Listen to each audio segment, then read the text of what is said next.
Okay, biology chapter 10 review answers. And sorry, but isn't he so cute? Okay, that's why I have it all right here. It's a little more tricky because I'm not making him move. Okay, number two. Number one's just the vocabulary. Number two, list the 8 characteristics shared by most fish. And so they breathe with gills, have a 2-chambered heart, fins for swimming, swim bladder, ectothermic, scales, lateral line, and lay eggs.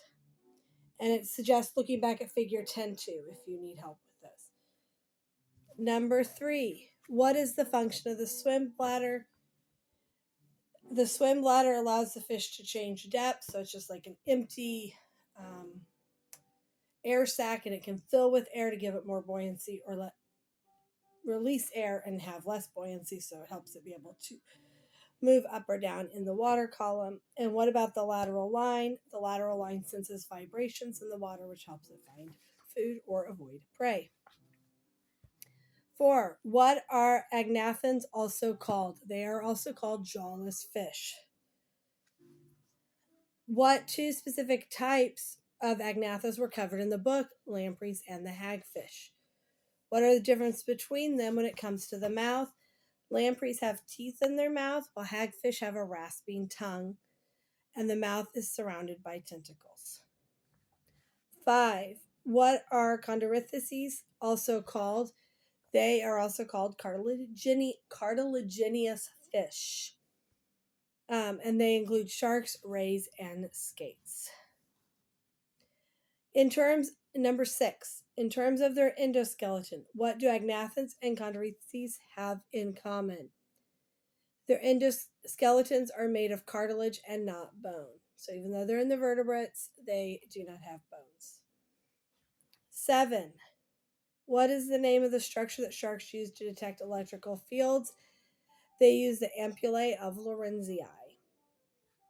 And why does this help the shark? It helps them to detect prey because animals produce a weak electrical signal. 8. What is the technical name for the shape of a shark's tail? It is called a heterocerical tail, which means the lobes are different lengths. Number 9. Which fins are enlarged in rays and skates? The pectoral fins are enlarged in rays and skates. 10. Identify the structures pointed out below, and it gives you a nice fish, and we will be dissecting a fish. A is the brain, B is gills, C is kidney, D is swim bladder, E is dorsal fin, F is the gonad, G is the caudal fin, H is the anal fin, I is the intestine, J is the pelvic fin, K is the stomach, L is pectoral fin, M is the gallbladder, N is the liver, and O is the heart. 11. What 2 groups are the bony fish divided into? Bony fish can be ray-finned or lobe-finned.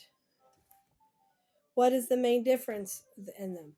Ray-finned fish have fins made from thin skin over bony spines, while lobed-finned fish have fins that look like stump-like appendages. Tuna, cod, and seahorses are ray-finned, while coelacanths and lungfish are lobe-finned. 12. What are the 6 general characteristics of amphibians? They live on both water and land. They have gills at some point in their development. They breathe through their skin. They go through metamorphosis, they're ectothermic, and they have a 3-chambered heart. 13. What are the 3 orders into which amphibians can be divided? They can be Caudata, Anura, Apoda. What are the differences? Caudata are 4-legged with tails as adults. Aurora are 4-legged with no tails as adults, and Apoda have no legs. 14. Identify the order in which each of the following belongs. Frogs. So frogs are and toads are in Anura. Salamanders and newts are in Caudata, and caecilians are in Apoda. 15. What is the difference between the skin of a frog and a toad? Frog skin is wetter and smoother than toad skin, while toads have dry, bumpy skin. What animal do evolutionists think evolved into amphibians? They think that fish evolved into amphibians. We know that, of course, is not true. Okay, what is Tiktaalik, and what do evolutionists think it was? Tiktaalik is an organism known only from fossils. Evolutionists think it's an intermediate between fish and amphibians.